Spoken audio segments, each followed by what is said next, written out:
Bago matapos ang summer ay hirit nga tayo ng isang ride. May pupuntahan tayo isang isla dito lang sa Pilipinas. Tinatawagan nila itong puso ng ating bansa. So sa isla na ito ay meron silang ginawang programa para sa mga motorista or mga rider na tinatawag nilang Puso Moto. So basically yung Puso Moto ay isang motorcycle adventure loop na may kinabuang 140 kilometers. Actually kaya mo itong tapusin na isang araw. Pero dahil summer, syempre dapat ma-enjoy din natin ang biyahe at ang paligid. Pupunta kami dito hindi lang para sa loop kundi para rin ma-enjoy ang natural na ganda ng Marinduque. Bago nga magsimula ang aming biyahe, nagtipon muna kami dito sa Shelferville sa Antipolo para magkaroon ng konting meeting tungkol sa aming biyahe. Katapos ay nag-connect na rin kami ng aming intercom. Kung di nyo natatanong, dito kami lagi natatagalan. Buti na lang kasama namin si Mr. Yellow Basket at kilala nyo siya sa pangalang YOLO Vlogs. Pagkatapos namin mag-connect ay bumiyahe na kami papuntang Lucena Port. Dito kami dumaan sa may Pililya papuntang Lokban para mag-stopover at kitain iba pa namin kasama.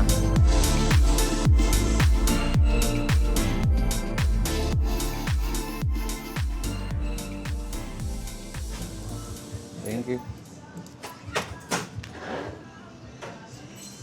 Thank you po. Food trip tayong hotdog. Hotdog all the way. Tayo ng tomato, nag-camping na eh oh. Kala ko mag-ritual kayo eh. Padami ng subscribers to. Tangin na yung tinapay dun sa loob, pre, nalalagas na oh. Tignan mo. Pagka ano ko ng tong. Hindi ko nga mabuksan eh. Pag binubuksan ko, napupunit eh. Ano yun man? Tinulukan ng formalin. So habang nagpapahinga kami dito sa may Lokban, ay nakolekta na si Tres ng tig 65 pesos para pambayad upon entering the port of Lucena. 65, di ba? Ito, sakto yan ha. Bilang ko yan eh. Gogo. Mahulog yan. Kanina, ang bigat ng ano ko, hindi ako makabanking eh. Tingnan natin ngayon.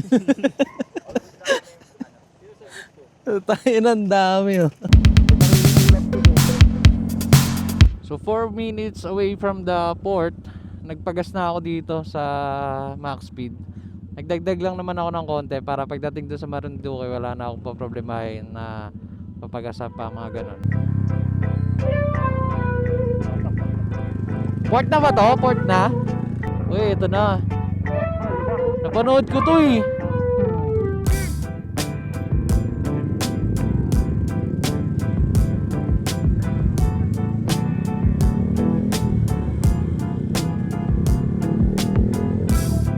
Woo! Tangin na, astig ng ulap man. Uy, gago, lalim.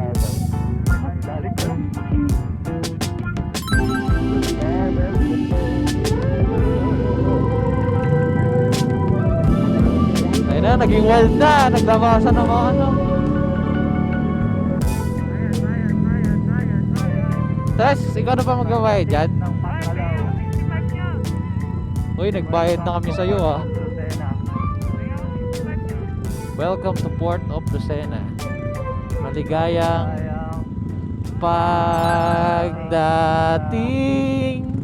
Pagdating sa pangalawang gate ay dito na namin ngayon babayaran yung 65 pesos na kinolekta kanina per motor. 500. Magkano? Dito gumagana yung mga utak nila eh. May hina kami sa mat pero pagdating sa pera malulupit yung mga yan. 500 po. So after nyo magbayad ay bibigyan kayo ngayon ng ticket. Lahat ng ticket na makukuha nyo bago kayo sumakay ng Roro ay huwag nyo iwawala. Dahil pagdating nyo dun sa Marinduque ay hahanapin uli nila yan. Ay, ticket! Ticket! Ticket yun! Ticket sa mo! Boss, thank you, boss! Let's go!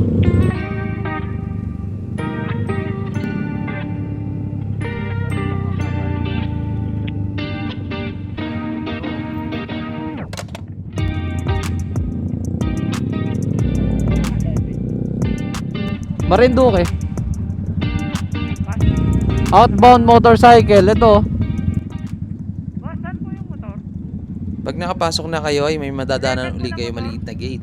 Pagdating nyo naman dito ay ihingin sa inyo ni Kuya yung ticket na binigay kanina at bibilangan niya ito kung tama yung bilang ng ticket sa bilang ng motor. And after nyan, ibabalik niya uli yan sa inyo. Saan po, boss? Ano, utang ino? Hey! Sasakay na tayo agad?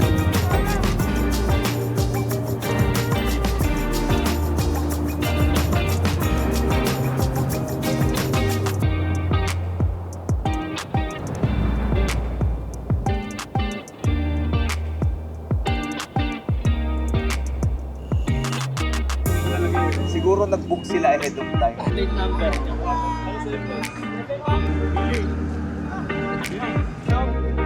Habang mabiyaya, maandar na yung motor. Ay, ano? Ang price ng ticket sa Roro ay 1,350 kasama ang rider. Pero dahil registered kami sa Puso Moto, ay binigyan kami dito ng discount kaya naging 1,081 na lang ito. Time check tayo ngayon. 5:55. And maya-maya lang ay kakarga na yung mga motor namin papasok dito sa Roro. Let's go!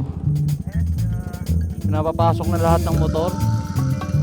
Uy, gagi, saan ba tayo? Doon tayo sa dulo?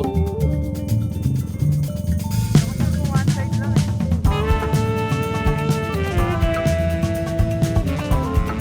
Hirap dito. Hirapan tayo.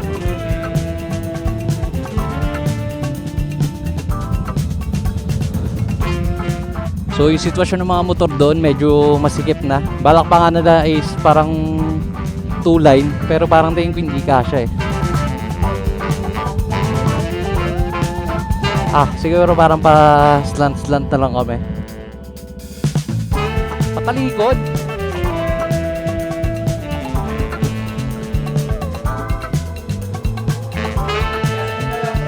So yun, natuloy pa rin yung sinabi nila kuya na gagawin 2 lines yung mga parada ng motor para magkasya pa yung isang sasakyan daw dito.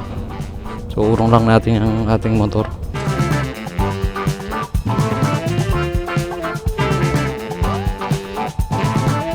Nice na yung parada ng motor natin. So yan, okay na raw yung parada dito ng mga motor natin.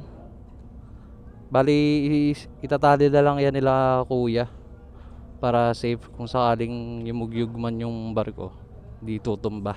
Siguro last na yung motor namin na iniyat kasi parang sasarado na yung pintuan dun sa may Roro. Ayun, may tindahan din pala dito. Kaso sa mga napanood ko dun sa may vlog, medyo pricey daw yata yung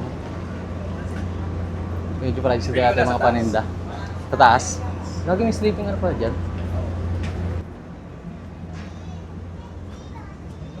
Wala, gagi. Asan na sila? Tara. Gagi, meron din pala mga tulugan dito.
Gago, nakakatakot. Sobrang lakas ng vibration ng Roro. Wala rin, hirap makatulog. Namamassage yung ulo ko eh. Lilibot-libot na lang muna tayo dito. Try kong bumili. Hindi natin kung magkano yung mga price ng mga paninda. May kape kayo? Sige kuya, isa. Magkano yan? 20 lang sir. Tsaka isa na rin ito kuya.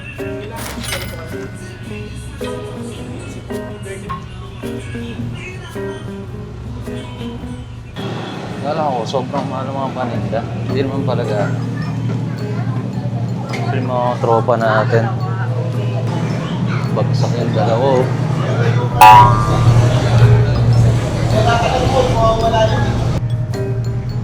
Siguro mga 1.5 hour na kami bumabiyahe. And tinignan ko kanina sa map, nakakalahati na naman kami. Siguro by 10:30 or mga ganon, 10:30. Nandun na kami sa port ng Marinduque.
Minutes, 30 to 20 minutes pa rin. Bali yung kauna nating estimate. Ganda oh. Ganda ng mga isla dito. Yun ang mga maliliit na isla. Check natin yung motor kung nakatayo pa. Safe ba? Safe, safe. Nakatayo pa. Hindi naman pa kasi sobra parang ano. Sobrang yug-yug ng Roro. Kala ko tinatali sa chassis. Tapos tatali dun sa may ano.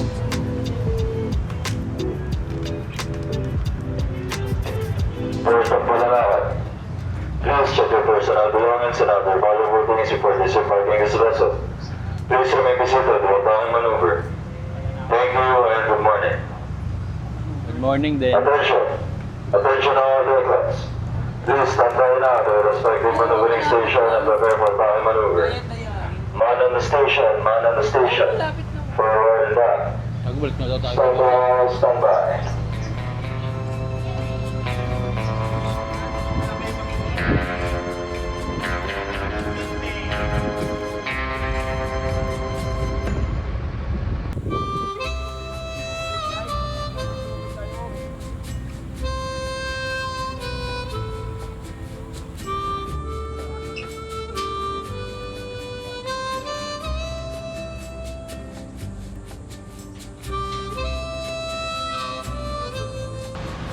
Solid.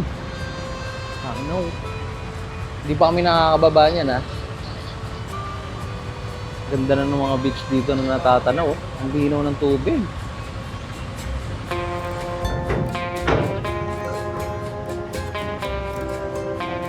Mabilis ang babaan na to. Papaunahin na lang itong mga nandito sa unahan. Tapos next na kami kasi nandun lang kami banda sa gilid. Baba na tayo. Una na ako labas.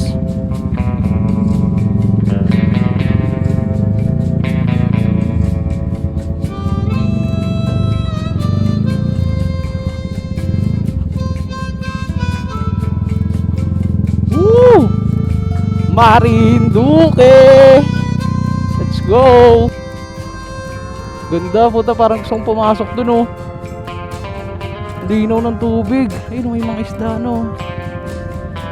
Solid man. Tayo na. Achievement to pare. Ay na bahala dyan kuya.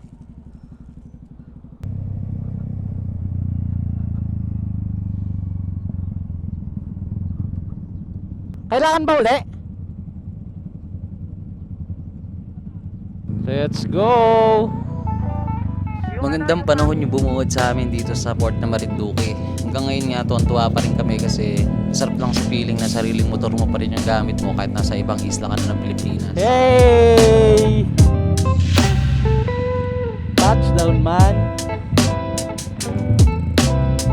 Hindi naman pala sobrang nakakatakot sakay yung motor sa Roro. Kasi hindi ko lang alam ha, pero yung time kasi na sumakay kami, hindi naman sobrang maalon. Kalmado lang yung dagat. Halos hindi mo maramdaman gaano yung paggalaw ng Roro. Safe man, safe.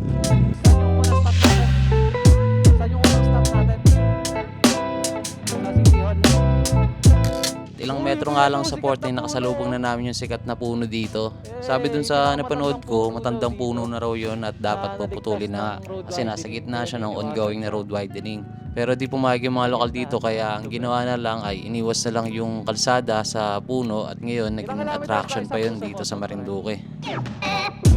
Sa puso ko to para good feel yung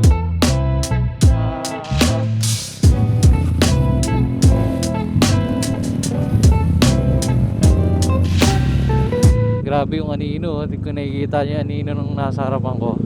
Vertical na vertical eh. Tirik na tirik yung araw eh. After namin ma-enjoy ang tanawin na twisties, dumiretso na kami sa tourism office para makuha na nga namin yung booklet at masimulan na ang aming biyahe paikot na Marinduque. Pamahalaan ng Marinduque. Alright. Kaliwa tayo mga pare.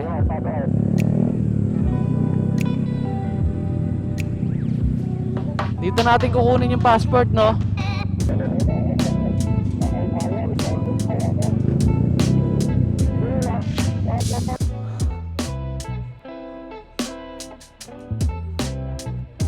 Ay, ito pala. Peperma na lang tayo, no? Nandun sila sa dulo. Billy Crawford.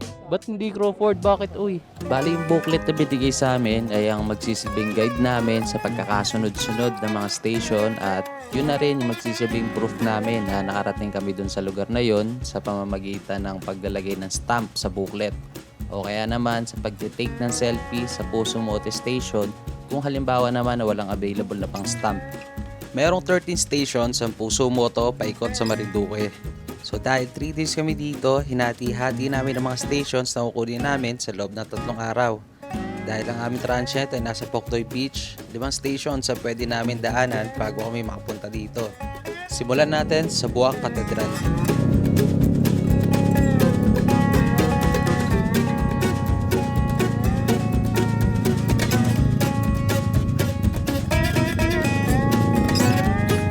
Isang point dun, oh.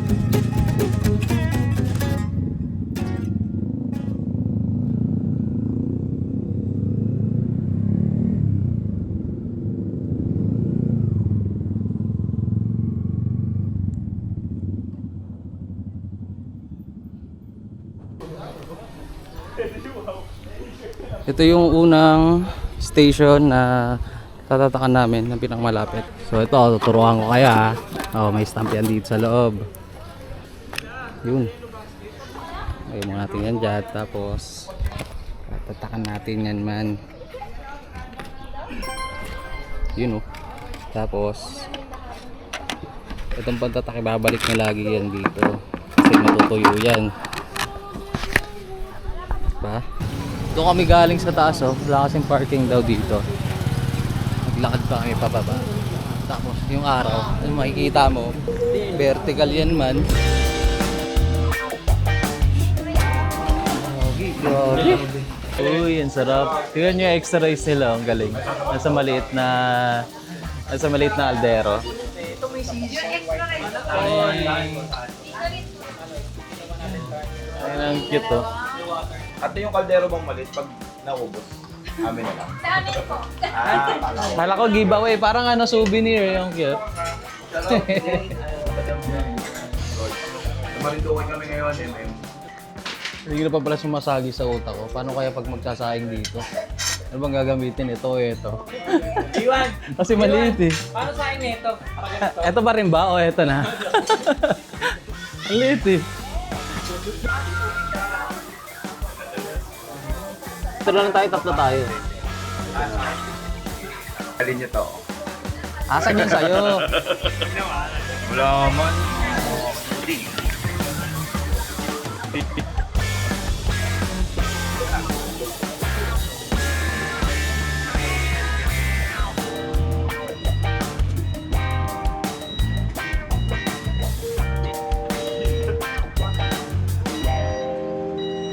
May artista kami kasama oh. From sa kinainan namin, papunta dito sa museum, siguro parang mga 500 meters lang.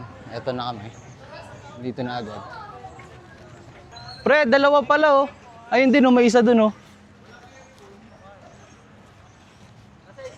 Pero papasok muna tayo dapat para ma-enjoy. Pasok muna daw tayo. Pasok muna tayo.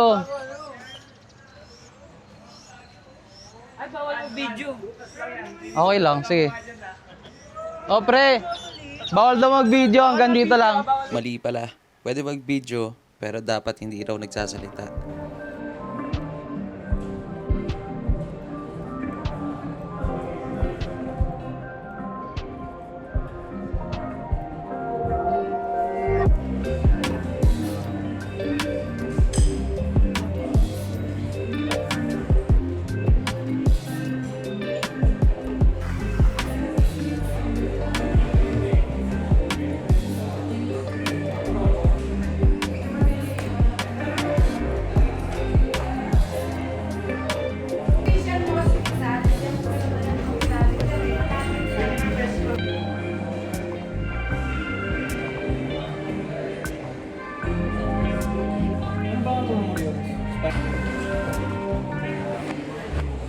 Lagi pare, naiwan ko yung passport ko sa bag ko dun sa motor. For buto pinaalala nila na pwede nga pala yung magsiselfie ka sa Puso Moto Station.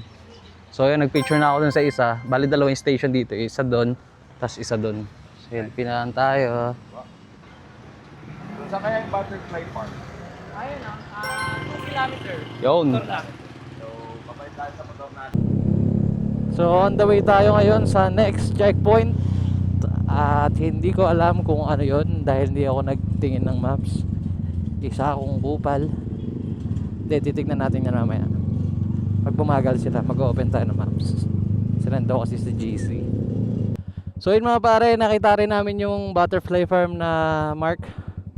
Bale dito yun sa gilid, sa my left side. Magpa-park lang kami doon. And yung mga kasama ko nandito na rin. Let's go, let's go. Mukha lang siyang ganun kadali hanapin. Pero in reality, nagkanda hilo-hilo kami bago namin nahanap ng station na to. Dito ba yun? Feeling ko hindi dito.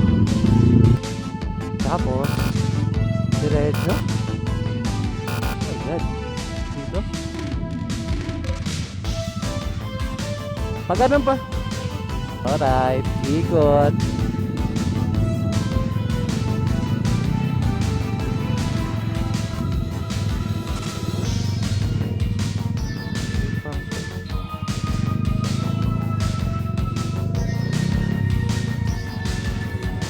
Dito ba? Along the way lang yun eh.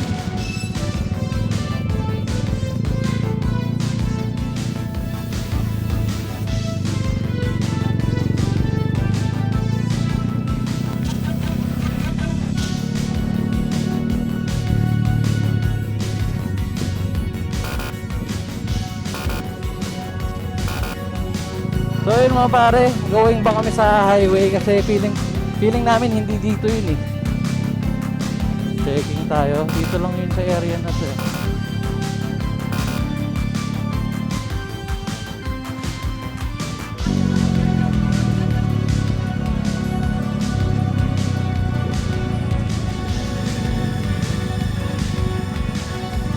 Doon tayo, babalik tayo.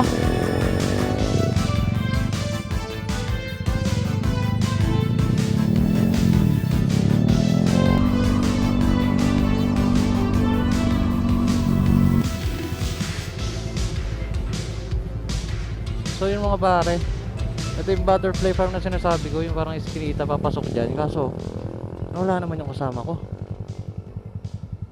Best ko yata magpatakbo.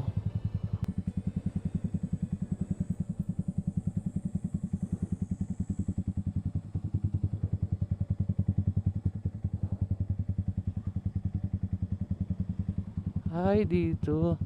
Dito po yung sa Puso Moto. Apo. Ito po yan. Wait lang po, hintay ko lang po yung kasama ko.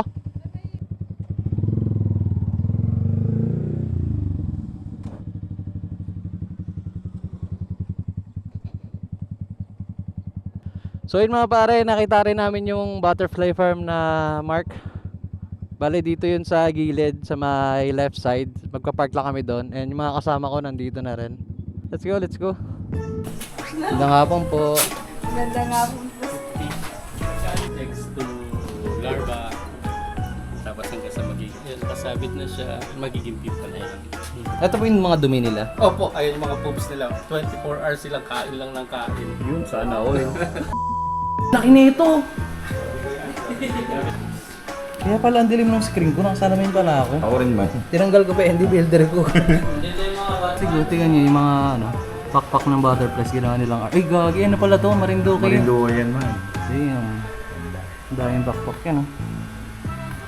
Pitong tupa. Uy, puta ina mo. Mga lolo't lola niya, nandiyan na. Pag walang wifi, pag walang internet, pagkakamala nilang ano yan kamag-anak. Pero pag may internet, di nila napapansin yan, pinapalo lang Ito, on process, mating. Mating, oh. Sana all. Sana all. Actually, gusto ko pong itanong kaso nahihiya ako. Buti may example kayo. Pero hindi ko, kaya ko naman to kasi yung nakaganto, nakalambite. Hindi ko kaya yan To bibi? On process, oh. Sabi ni Kuya, pag ganito, on process. Ay, kagi. Gagi, Loki, natatakot ako. Ano na pala to? Ongoing na pala. Ongoing kan to. Landmark ng butterfly. Ito yung landmark ng butterfly farm. Puso mo to. Nandito na naman yung stamp. I-fulfill na natin yan. Dito na lang. May matamis na ako. Marinduque Museum. Ay, hindi. May picture ako niyan eh. So yun pare, init. Another checkpoint acquired. No, next naman tayo sa may church. Woo! Alas 3 na to pero ganito pa rin kaiinit.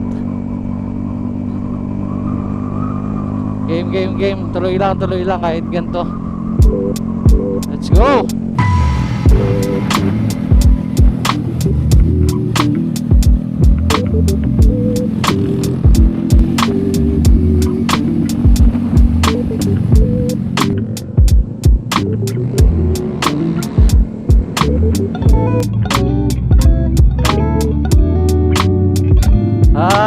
Okay. Ito, naalala ko na to. Ito yung nandun sa may parang atik. Yung landmark, ay yung checkpoint.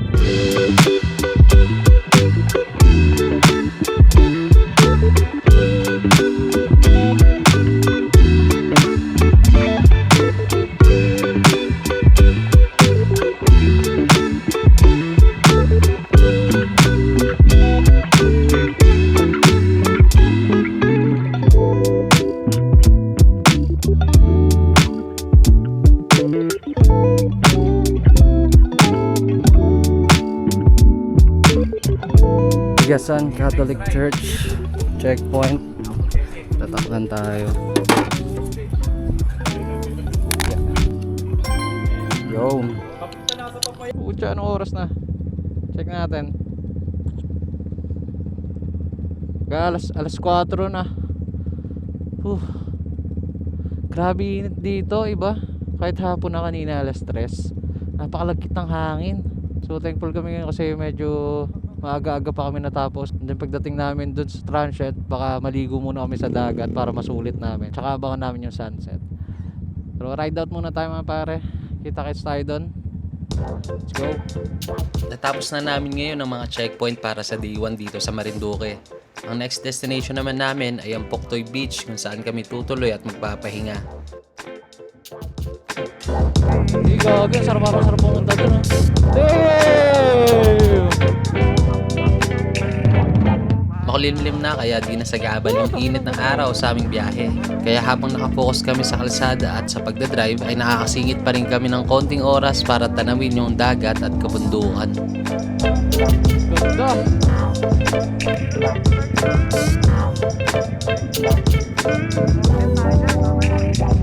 Hey! Ganda gag!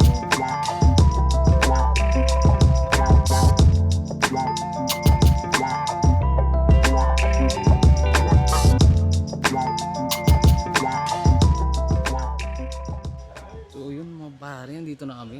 Ito yung bahay oh. Yan. Sobrang excited ko. Naglapag agad kami ng gamit. Gusto na namin maligo. Pero papakita ko muna sa inyo loob. Ito yung sala. Yan. Aesthetic na tawag dun. Ito naman yung bedroom. Yun yung lawak oh. Palang tao dun. Ito pa isa. oh. Katulad dun sa ambience. May isa pa bang kwarto? Tatlo bang kwarto to? Ah. Yun oh, yung kwarto pa dito. Eh. Tapos dito naman paglabas mo, may kita mo agad yung beach. We could be selfish. Spend the summer nights on the rooftop. We could be living. Staying up late until the moon drops. We could be gone winning. All around the world, baby. Now it's time. It's you and me. We could do it all. And it's all love. Unang araw pa lang namin, nasorpresa na kami sa ganda ng paligid at dagat dito. Totoo nga sabi nila, palapit pa lang yung barko, tanaw na agad ang ganda ng mga isla, puting buhangin at bedeng kabandukan. Di rin kami nabiko na maabutan pa namin ang una naming sunset dito sa dagat. Pagkatapos ng biyahe sa tarik na araw. Meron pa kami natitirang 8 na Puso Motor Stations na pupuntahan. Yung dalawa doon ay pupuntahan natin bukas at yung 6 naman na natitira ay kukunin natin sa third day. Tanggap ko na kahit hindi tayo umabot eh. Sa biyahe may mga bagay na hindi inaasahan at pipigil sa'yo para makarating sa pupuntahan mo. Pinipigilan talaga tayo, pre. Tipong plansyado mo na ang mga gagawin mula sa pag-alis at pag-uwi, pero dahil sa simpleng bagay ay mapapahinto ka na. Parang dito lang sa ride na to. Kalkulado namin ang mga oras pero masaklap, hindi ko may umabot sa